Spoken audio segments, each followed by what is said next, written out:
हर गांव में एक प्रधान होता है, एक पुजारी होता है और उसी गांव में एक ऐसा व्यक्ति होता है जिसे नाम से कम आदतों से ज्यादा जाना जाता है। हमारे यहाँ उसे ठेका मंत्री के नाम से बुलाते हैं।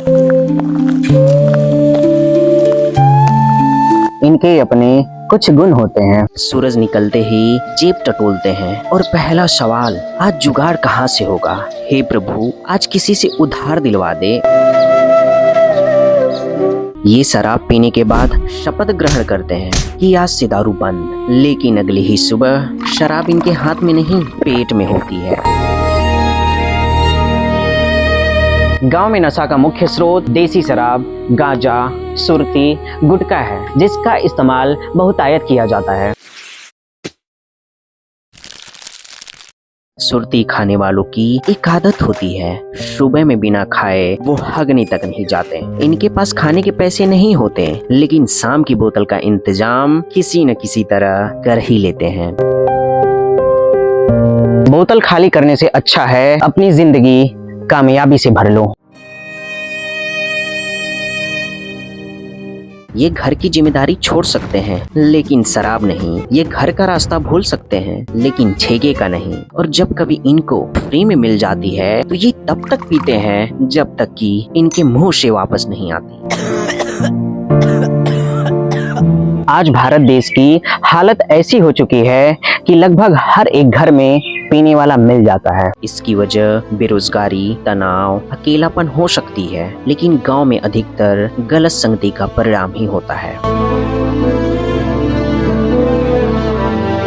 नशा कभी समस्या का समाधान नहीं करती, बल्कि और समस्या पैदा करती है। बियर पीने से पथरी गल जाती है, शरीर मोटा और चौड़ा होता है, जो सच नहीं है। इस प्रकार के फायदे बताकर पीने का झांसा दिया जाता है।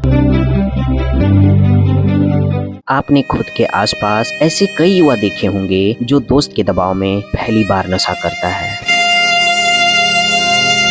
नशा अगर कंट्रोल में हो तो नुकसान नहीं करती, वरना दवा भी ज्यादा हो जाए तो जहर बन जाती है। जब परिवार का एक व्यक्ति नशे का आदी बनता है तो उसका खमियाजा पूरा परिवार को भुगतना पड़ता है। अपने घर के आसपास एक नजर डालोगे तो ऐसे कई लोग मिलेंगे जिन्हें शराब ने पूरी तरह बर्बाद कर दिया होगा। फिजिकली, मेंटली, इकोनॉमिकली, जिनकी घर और समाज में कहीं भी इज्जत नहीं होती है।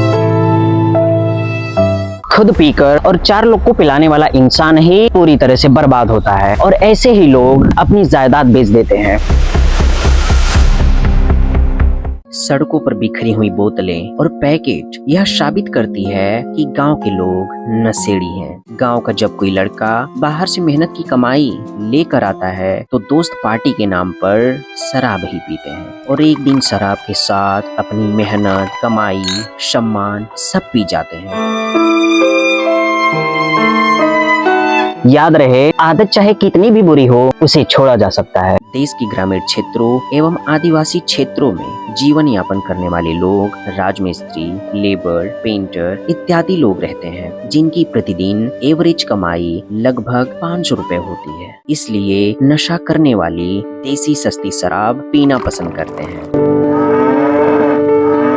इनको लगता है थकान पीने से खत्म होती है, भला इन्हें कौन समझाए थकान सोने से खत्म होती है। ये देसी शराब महुआ और गन्ने से बनाई जाती है, जो कभी कभी जहरीली भी होती है। आपने इस प्रकार की खबरें सुनी होंगी कि जहरीली शराब पीने से इतने लोग की मृत्यु हो गई। वो इसलिए क्योंकि पैसे का लालच उसमें जहर मिला देता है, और पता नहीं कौन सी शाम आखिरी शाम होगी। यदि बचपन से ही बच्चों का ख्याल रखा जाए तो छुटकारा पाया जा सकता है। बच्चों का ध्यान रखा जाए कि गलत संगत में ना पड़े। यदि बचपन से ही उन्हें कोई टारगेट या सपने अचीव करने को बोल दिया जाए तो गलत रास्ता नहीं चुनेंगे। इसकी रोकथाम के लिए सरकार को भी उचित कदम उठाना चाहिए।